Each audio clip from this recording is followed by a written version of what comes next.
ام بحثا جوینا چار آلی دکن دناورا جیگرو آلی کارن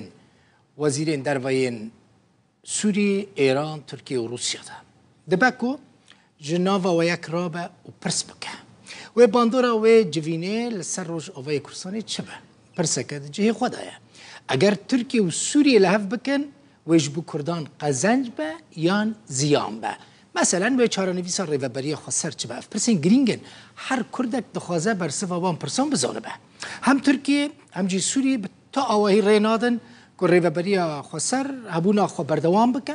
و ناخوازن بگمان استاتویه که تایبت یا کردیجی روش آوای کردستان یعنی سوریه هبه جبر ویا که کرد به اصرار دبیجن نابه دوستانیا وان یعنی وان هر دو ولاتان لسر حساب کردین روش آواه جنرال مظلوم کوبانی فرماندار گشتی حسده اشکره گوت او ریکفتن